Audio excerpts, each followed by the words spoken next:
Textures Crochet, and welcome. Today we are going to learn how to crochet the moss stitch, or it's sometimes called the granite stitch, and this is the stitch pattern that you are seeing here on this little swatch that I have done.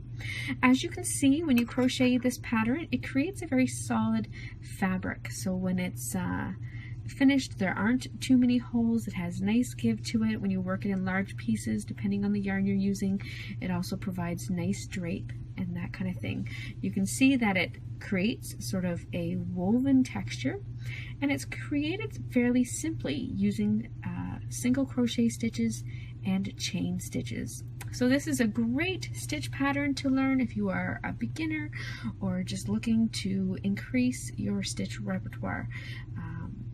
If you're going to crochet along with me today, all you'll need is a little bit of yarn and a crochet hook to match, and we'll get started. Now, to work the moss stitch, all you're going to need to do is to take your yarn and make your slip knot, and then you are going to begin with a chain that is an even number of stitches.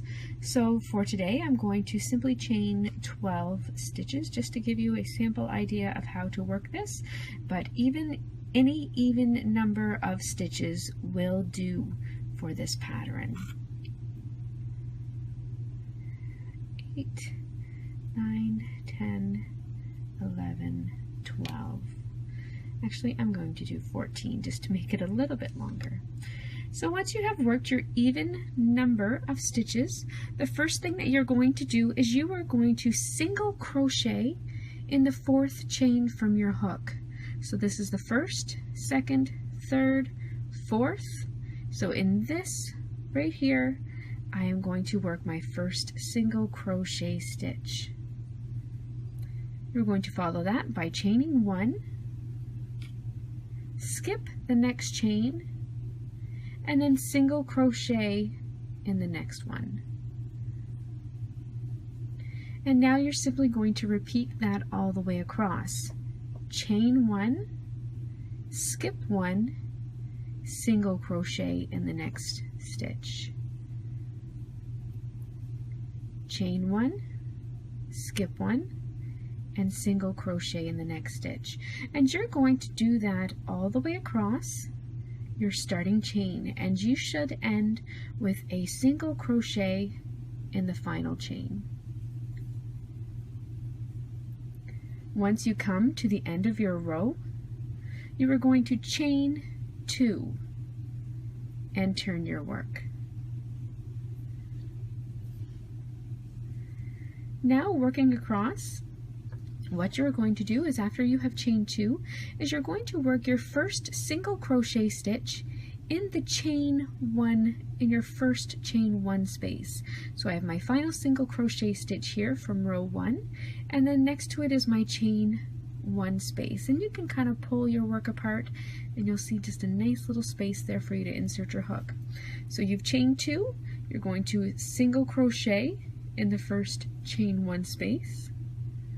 Then you're going to chain 1, skip the next single crochet, and single crochet in the next chain 1 space once again. And then again, simply you are going to repeat that process all the way across to the end. So chain 1, skip the next single crochet, and single crochet in the next chain 1 space. Chain 1, skip the next single crochet, and single crochet in the next chain 1 space. Continue that all the way across. When you come to your beginning chain 2, you are going to work your final single crochet in that chain 2 space.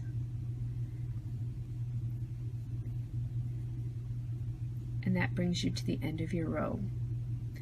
Next, you will chain 2 and turn your work. And now, to work the rest of the pattern, it is simply repeating that second row that you just worked. So you've chained 2, skip your first single crochet and single crochet in the first chain 1 space, chain 1, skip the next single crochet, and single crochet in the next chain 1 space. Continue that all the way across your work. Always remember, when you come to the end of your row, you will always work that single crochet in that final chain 2 space. If you are finding that your edges are not straight and perhaps they're kind of going a little inward on you, it's probably because you're missing that final chain 2 space. Always remember to place your last single crochet in it. So once you hit to the end of the row, chain 2, turn your work and begin again. Single crochet in the first chain 1 space, chain 1, skip 1, single crochet in the next chain 1 space. And that's all there is to this stitch pattern. Thank you so much for joining me. Be sure to take the time to subscribe to my YouTube channel. I like to update it weekly with more stitch tutorials and crochet patterns. Thank you so much for joining me, and happy crocheting.